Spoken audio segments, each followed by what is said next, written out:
Welcome back, everybody. Today we are doing my top 35 board games in order. So this is number 35. We'll be going all the way to number 1.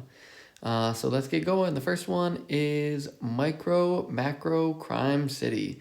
As you can see from the box, it's essentially just this massive, literally actually massive map. And there you're trying to solve a crime. There's probably 20 different crimes that come in the or mysteries or whatever that come in the box, and you need to find the victim and then retrace their steps and then retrace the steps of the killer and then see maybe where the killer went afterwards. So it's a map, but it's not just like a capture of everything all at one moment. There's multiple different moments. And so then if you do all of the different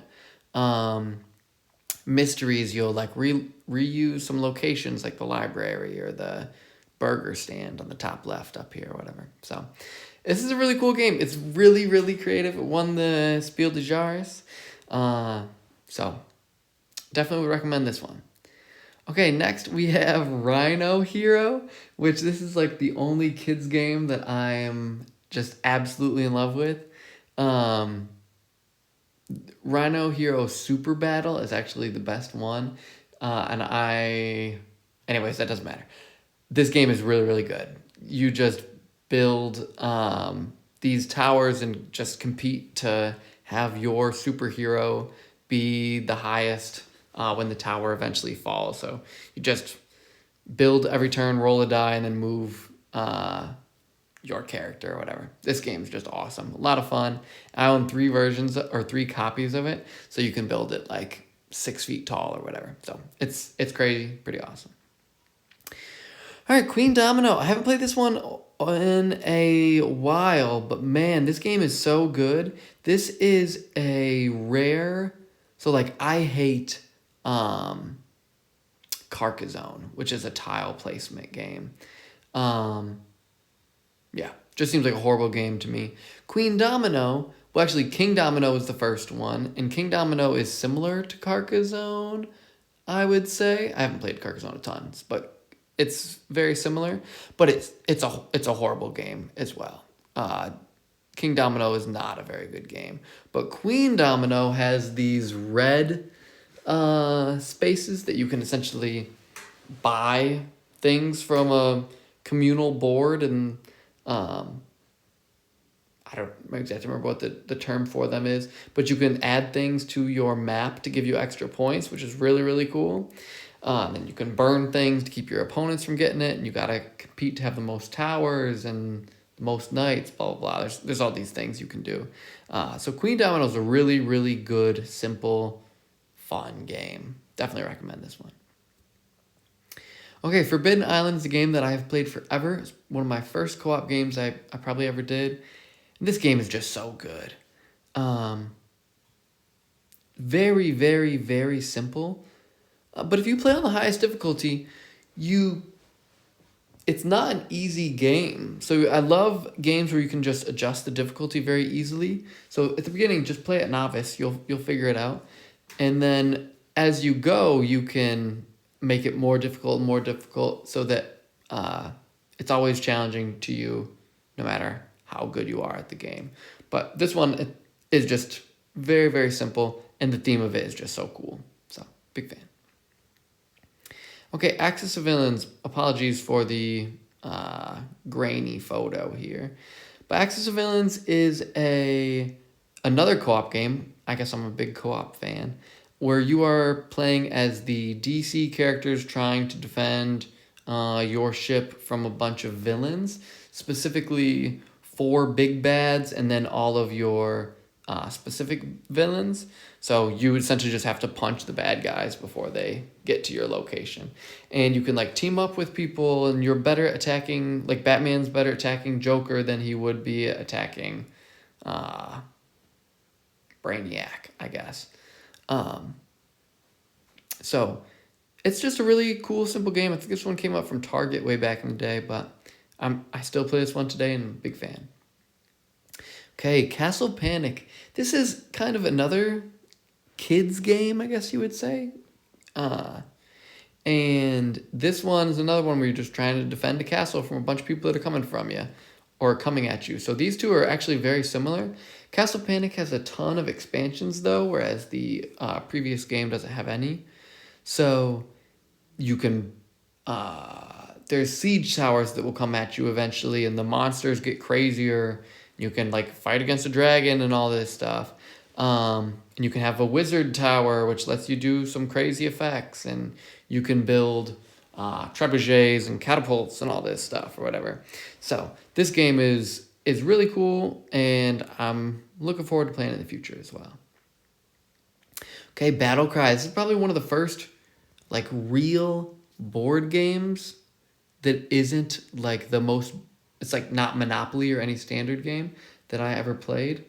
You're just going through Civil War battles, and it's the Union against the Confederacy, and there's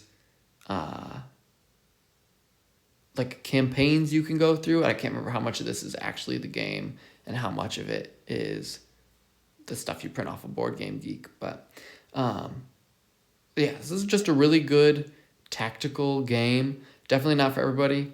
But if you like the history, this is really sweet. They have also made Memoir 44 and Battle of Hoth, Richard Borg games as well. So if you've ever heard of those, this one's very similar.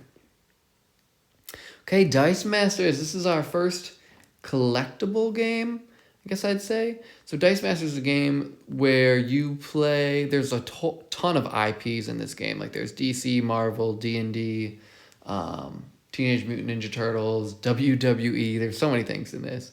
And you essentially bring 8 characters. They can each have a certain number of dice. You can have 20 dice total. And you start with just 8 basic dice. You draw 4 a turn. You purchase some people on your turn. You field some people. Your goal is to get your opponent down to from 20 life to 0 life before they get you down. So I played this one competitively. This game is so good. So much fun.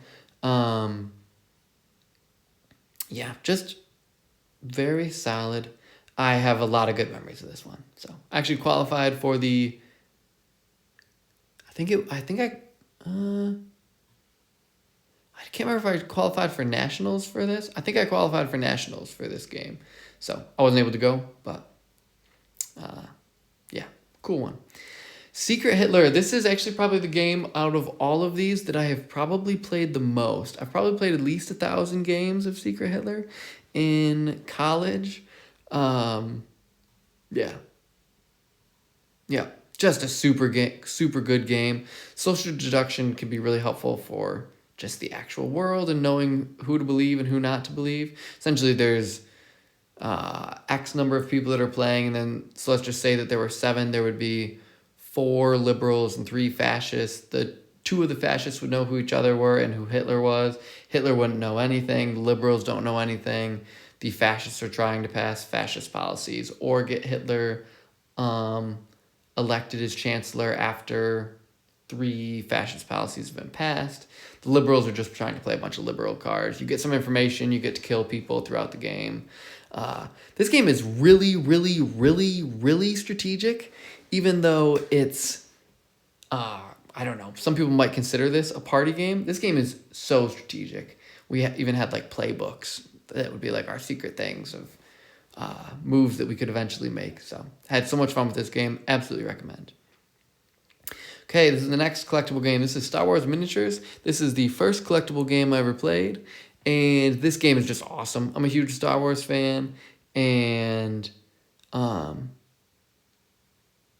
yeah, I'm a huge Star Wars fan. And I just feel like this one is very tactical as well. Definitely not all the pieces are balanced, but how can you expect all the pieces to be balanced? I wouldn't even necessarily want them to be.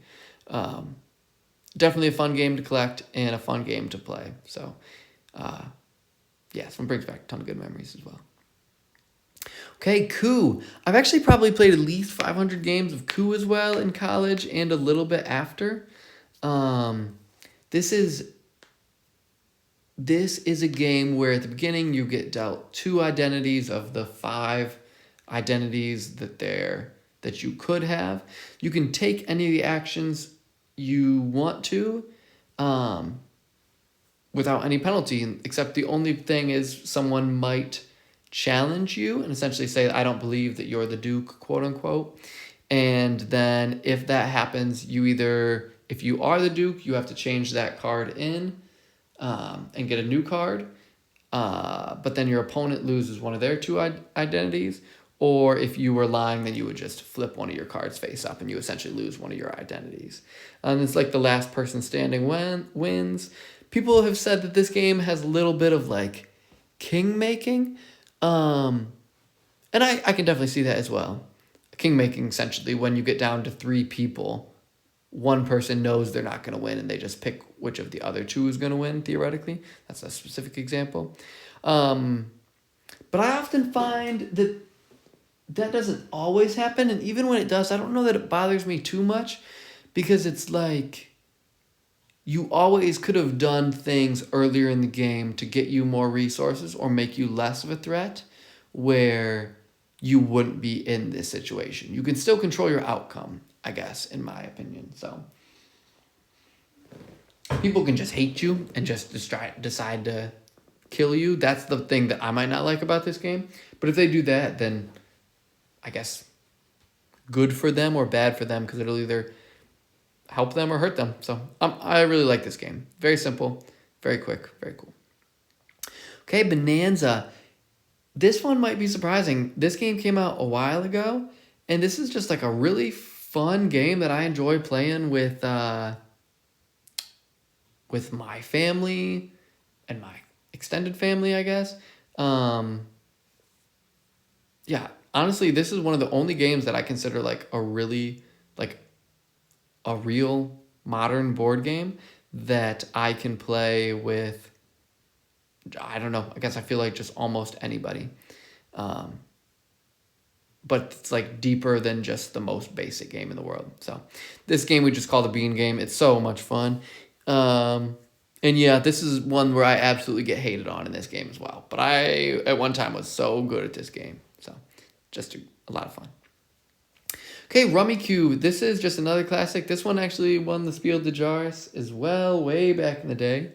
And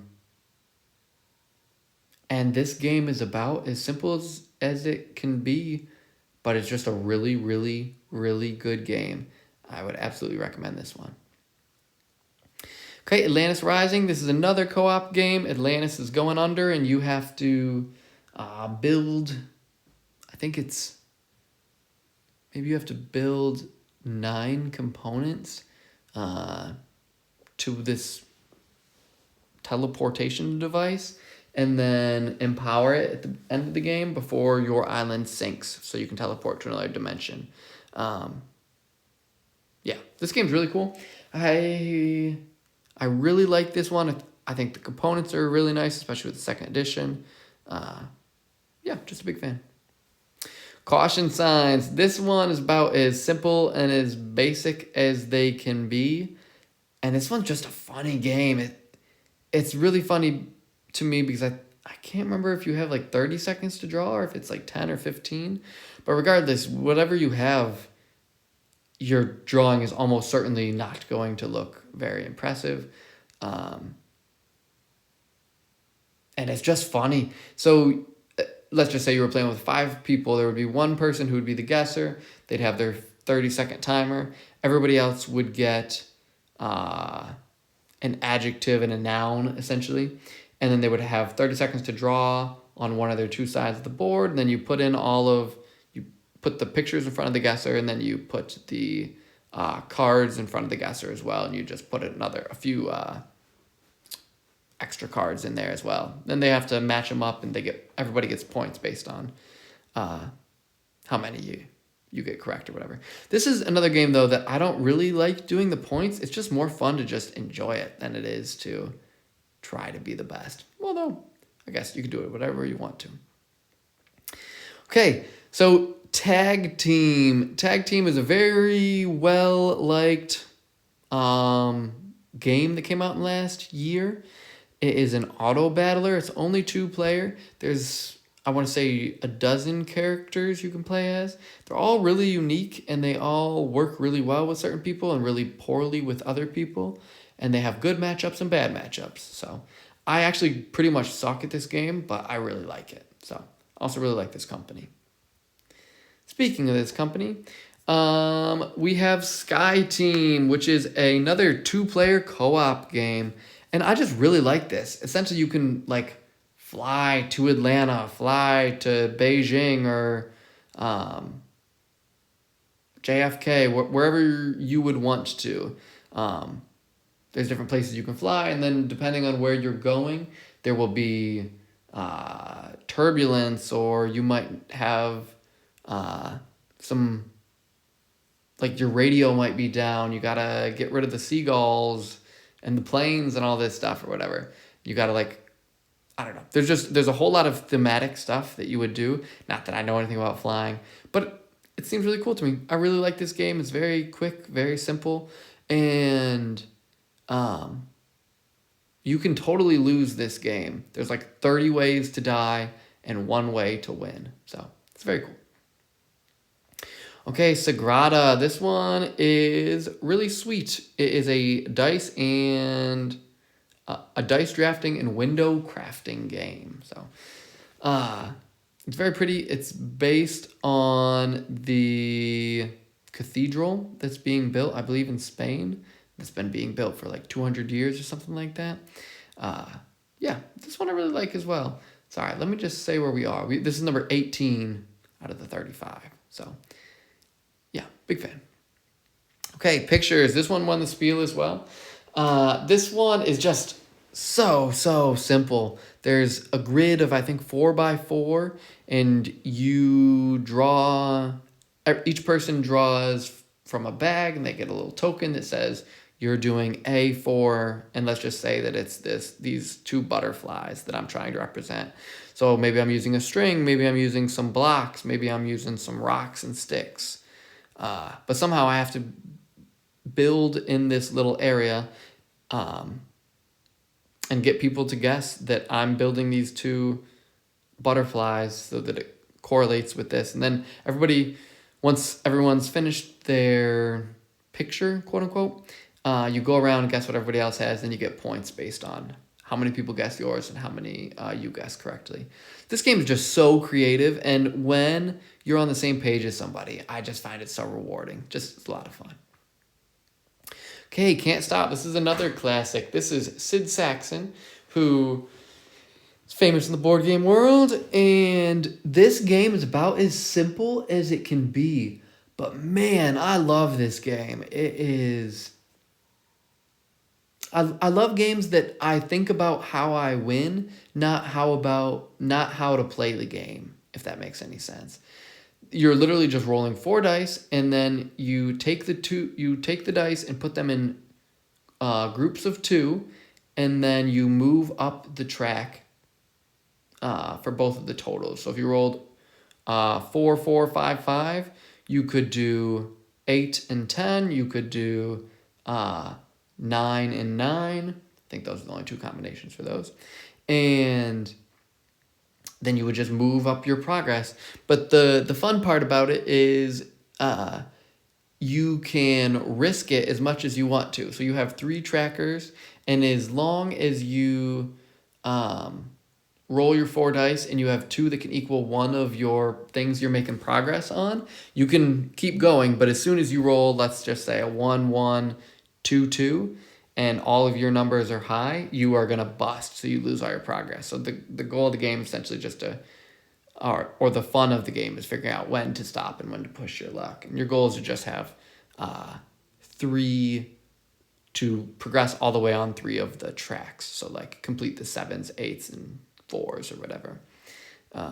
Yeah, before your opponents do, because if you're going for 4, but your opponent's also going for 4, and they get there before you do, you lose all your progress, and you cannot complete 4 now.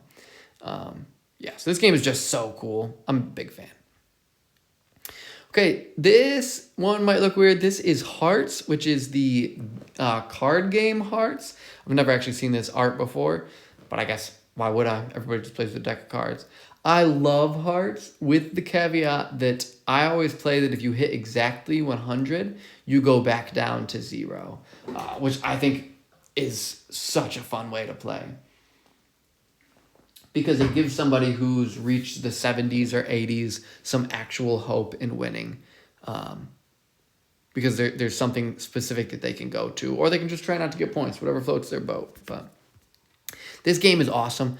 I would honestly probably always be down to play this game if anyone ever wants to. But I think with Hearts, 4 players is probably the perfect amount. So whenever 4 people want to, I'll play. Okay, It's a Wonderful World. This one is, in my eyes, this is the predecessor and superior game to Seven Wonders.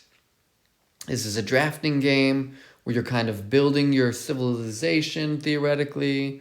But whereas, I guess I feel like Seven Wonders requires just like an insane amount of knowledge of how the cards work together and which... like this one has the horseshoe symbol on the top of it. Well, what does that even mean? What card is that going to help me get for free? This game just seems so much more intuitive, and you can figure it out without having to have played 50 games of it before. Because I've probably played 30 games of Seven Wonders, and I've maybe enjoyed 5 of them. So, yeah, It's a Wonderful World is so much better. I also happen to be better at it, so maybe that helps as well. But I just appreciate that you can teach people and enjoy it with a group of people that's not just the same exact group that you've played with 3,000 times. So, okay, next one we have is Clank. This one is this our first? I think this is our first deck builder. But it does a very interesting form of deck building where you are trying to escape the cave and have some treasure before the dragon gets you. And I guess I find the board to be awesome. There's a lot of different boards in Clank with all the expansions and all that stuff. But the fact that you have to go down and get a treasure and come back, like that is the most basic sense of it without making too much noise and getting eaten by the dragon. But you can either try to go really fast and then get stuff before your opponents do, and maybe you only end the game with 10 or 15 points, but your opponents didn't even make it back, or I guess you would have more than that. Let's say you make it back with 30 points.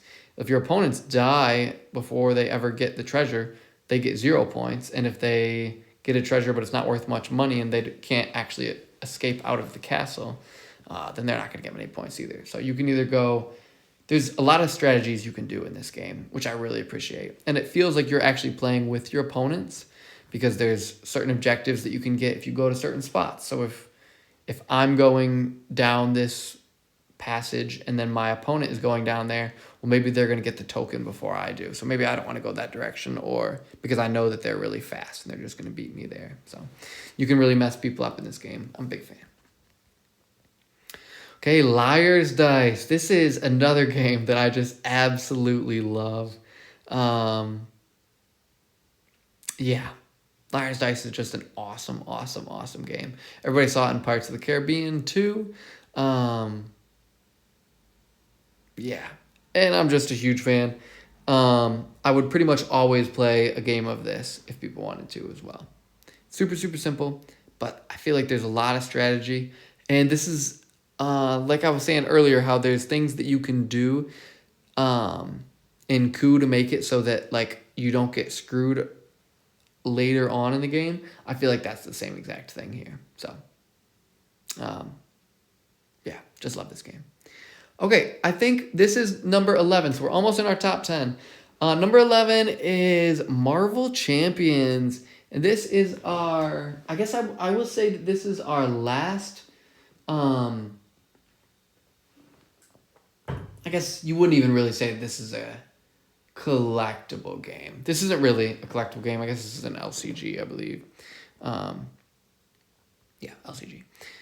So Marvel Champions is a co-op game where X number of players, 1, 2, I believe typically 4, are coming together and competing against a villain. So things that I love about this game, it's so customizable. And you really feel like you're theoretically trying to do whatever the hero is normally trying to do. Like Iron Man really wants his armor, and then he wants to beat the crap out of people. But he's also really smart, so he can thwart the villain's schemes, theoretically. And Spider-Man is most likely just going to defend a bunch of people most of the time. He might rescue some people as well. And I guess he's a pretty versatile character, but people, they can go a lot of different directions in this game. So that's the stuff I really like about it. The stuff I don't like about it is, man, it requires a lot of setup.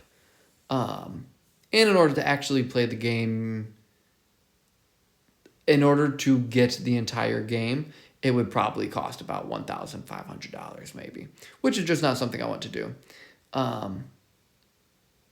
But I really do enjoy playing with my friends. So as long as someone else owns it and I just get to benefit from it, I'm happy. But yeah, this game is really, really cool. Big fan. Okay, top 10. So it might seem crazy to go from Marvel Champions to Just One, but Just One is an amazing game. I have played, this is probably the number one game that I feel like I could just play with anybody.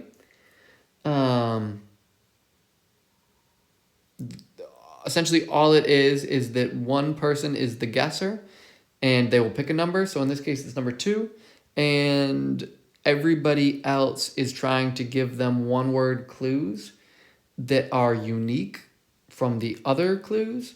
So you write your clue, you all look at each other's clues and make sure that no one has the same. If 2 people wrote dark, they would both get erased, essentially. And then the guesser would only have the other, in this case, 4 clues to guess off of. Then they just get one guess. If they guess chocolate, you're right. And you play just like 13 cards, see how well you can do. But this game, I think people can be really, really creative. If you know people well, maybe chocolate is a nickname for Johnny Nelson from high school. So you just say Nelson, and then the person knows exactly what you're talking about. Or like, I love doing movie ones as well. So this game's just really, really, really good. Okay, the next one is Grizzled. Our number 9 is Grizzled. So Grizzled is a game where you are in World War One, and you kind of just have to survive the horrors of war without losing your morale. This is another co-op game. I just love co-op games, and it can be very, very difficult, but it's just an awesome game. So highly recommend the Grizzled. Okay, number 8 is Concept. There is a board with a bunch of different pictures, and somebody gets a card that has 9 different things that they can have people guess. So one of them might be the Mona Lisa. So you could let people know that it's like a famous painting of a woman and she's smiling and it's expensive and you might see it at a museum. So you put a bunch of cubes on the board to try to communicate that stuff. And just the first person to guess it gets it correctly. This is another game that I never track points. I don't think points matter for this game. It's kind of just a fun one to do cooperatively, I guess. So huge, huge fan of this game. All right, next we have Blood Rage. I do like the difference in some of these games. Like even World War One history, some, I guess, abstract guessing game, and then like fantasy, I guess like medieval fantasy kill each other kind of game. Blood Rage is one of my favorite games. I think this one, yeah, just an awesome game. You are competing for control of different areas. You're getting mission cards and trying to complete them. And you are all trying to go to Valhalla and get as many points as you can or whatever. This game is beautiful. It's by CMON. it's just an awesome game. Yep, I think they're coming out with a new version of it in the next couple of years, so keep an eye out. Okay. Thanos Rising. This is one that I don't think most people have played, but I'm a huge fan of this game. This is all the theme of Infinity War, and you're trying to recruit people to your team and take out Thanos' minions before he collects all the Infinity Stones and snaps you out of existence. So if anyone loses all their characters, you lose. If he gets all the Infinity Stones, you lose. Maybe that's... Oh, or if 10 people die. 10 of your people die, you lose. And if you kill all of his minions, you win. So it's kind of a basic premise, but the theme of this game just gets me. And it's so simple and fun. So just a big fan. Okay, top 5. At number 5, we have Marvel Zombies. This is another CMON game. And it's beautiful. This was kickstarted, so there was so much stuff that came out with this game. I own almost all of it, and the more you have, the more fun it is. There's actually many versions of this you can play, but the 2 basic versions are the heroes or the zombie mode. So if you're the heroes, you're doing typical Marvel stuff where it's Spider-Man and Captain America trying to stop all of the zombies from eating everybody. But in this case, the zombies are led by like Thor and Captain Marvel and Hulk. Or you can play as zombies who are trying to eat a bunch of people. There's a bunch of missions you can go through and objectives you have to complete. They're all pretty unique. So this game's awesome. Honestly, this might actually even be higher, but there's a lot of games I really like. So, and I kind of played this game like for a straight year. So, I'm all good on it for now. But essentially, in all of the Zombicide games, or of all the Zombicide games I've ever played, this one is certainly the best.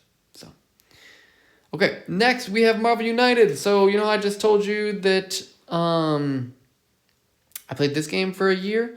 Well, I also am probably going to end up playing Marvel United for about a year. I own everything for this game. It's another CMON game. The art style isn't necessarily 100% my favorite, but it is what it is. And yeah, I definitely like the art in this game more than the art in this game, but it doesn't bother me actually. But the huge perk of Marvel United is, like, when we would set up for games of Marvel Zombies, the setup would probably take me about anywhere from 15 to 20 minutes probably.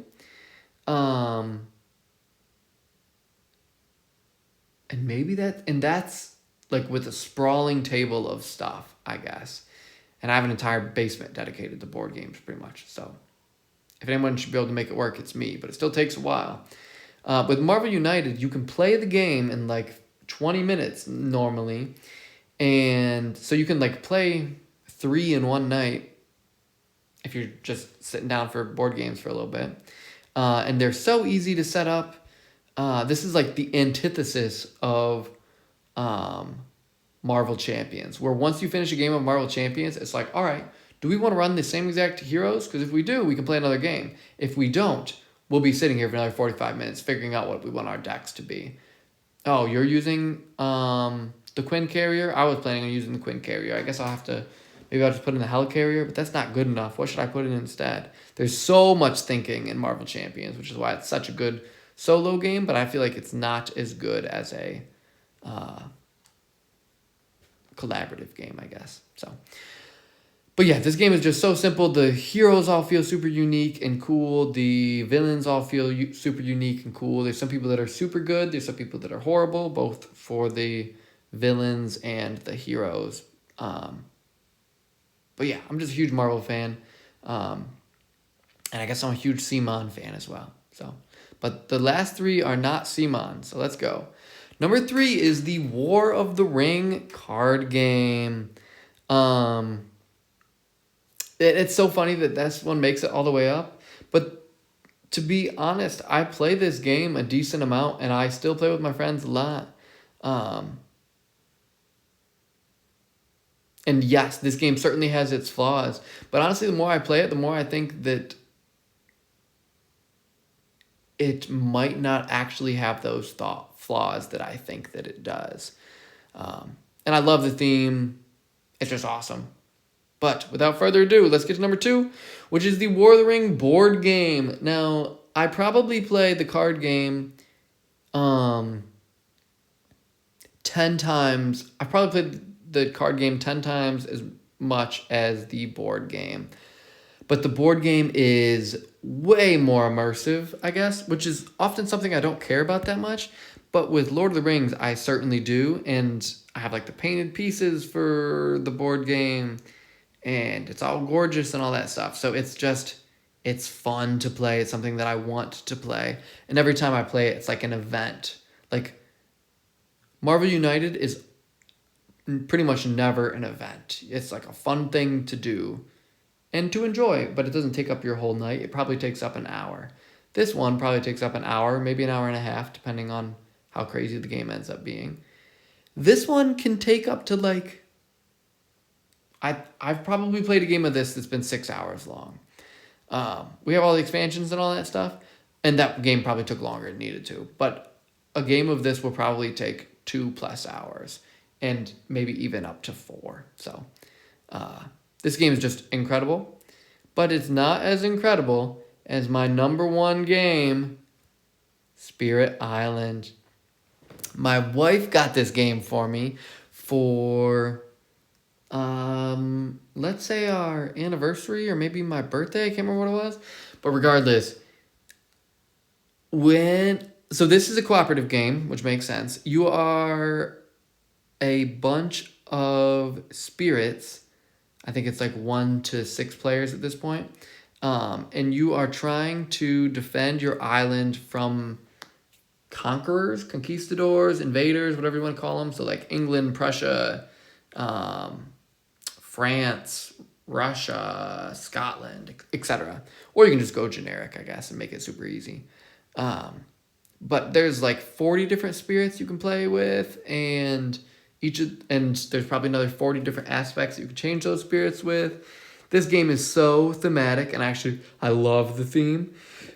And it's so replayable as well. I don't know how many times I've played this game. This is certainly the game that I've played the most since college, though. This is certainly the game I've played the most. And I didn't even own this game for probably the first year or 2 after college. Yeah, this game's just so good, though. It's awesome. I think that there's some games where when you get to the end, the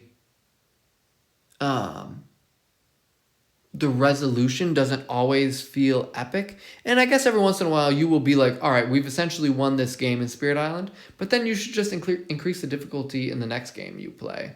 If you're playing against level 6 adversaries, then you should feel rewarded when you win these games or whatever. But like this game, you absolutely feel victorious when you take out like a high level adversary or whatever. This one's a lot of fun to play in big groups as well, especially if the people really know how to play whatever spirit they're playing.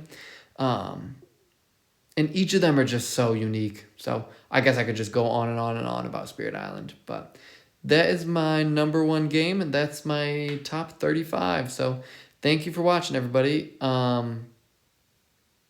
Yeah. I'm just a huge fan. There's a ton of great videos. If you like any of these games, I might have made videos about them already. So feel free to check those out if you've already played any of them. But thanks for watching, everybody.